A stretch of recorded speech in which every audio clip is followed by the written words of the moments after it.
নমস্কার, আপনারা দেখছেন ওঙ্কার বাংলা। আপনাদের সঙ্গে রয়েছে আমি সৌমি। নজর রাখবো গুরুত্বপূর্ণ খবরের দিকে। এবার হুমায়ুনের সাসপেনশন এবং বাবরি মসজিদের শিলান্যাস প্রসঙ্গে মুখ খুললেন বাম নেতা শতরূপ ঘোষ। শতরূপ বলেন, সামনেই বিধানসভা নির্বাচন, তাই হুমায়ুন ধর্মের রাজনীতি করছে। হুমায়ুনের বাবরি মসজিদের শিলান্যাস প্রসঙ্গে কোনো রাজনৈতিক মদত আছে কিনা তা নিয়ে সেই প্রশ্ন করা হলে শতরূপ ঘোষ বলেন, ওনার পিছনে এক নয় বরং একাধিক রাজনৈতিক মদত থাকতেই পারে।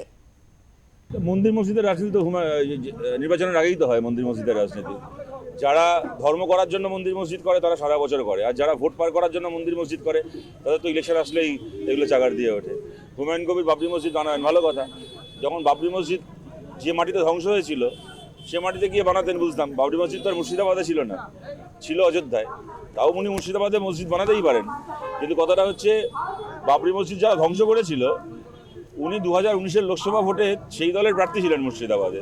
উনি এত বাবরি মসজিদপন্থী যে বাবরি ধ্বংসকারীদের হয়ে ভোট লড়ে নিলেন, তারপরে এখন উনি আবার বাবরি মসজিদ বানাবেন। তো ঠিক আছে, মন্দির মসজিদের রাজনীতি ভোটের আগেই হবে। মমতা বন্দ্যোপাধ্যায় বলছেন যে উত্তর বাংলায় মহাকালের মন্দির বানাবেন, হুমায়ুন কবির মসজিদ বানাবেন, কিন্তু বাবরি মসজিদ এবং এই রাম মন্দির দুটোই হচ্ছে অযোধ্যায়, উত্তরপ্রদেশে।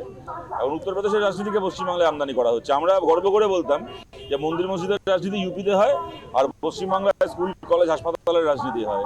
তো এখন বাংলায় হাসপাতাল স্কুল কলেজের রাজনীতি হবে না, মন্দির মসজিদের রাজনীতি হবে, এরা সেটা চায়। আর আমাদের লড়াই স্কুল কলেজ হাসপাতালের রাজনীতিকে আরো জোরদার করা। ওনার পেছনে কি কোনো পলিটিক্যাল শক্তি আছে মনে হচ্ছে? ওনার পেছনে কোনো কেন, ওনার পেছনে একাধিক পলিটিক্যাল শক্তি আছে। উনি কখনো কংগ্রেস করেছেন, কখনো তৃণমূল করেছেন, কখনো বিজেপি করেছেন। যিনি এতগুলো রাজনৈতিক দল করেছেন তার পেছনে রাজনৈতিক শক্তি তো থাকবেই। তিনি তো এখন অব্দি একটা দলের বিধায়ক।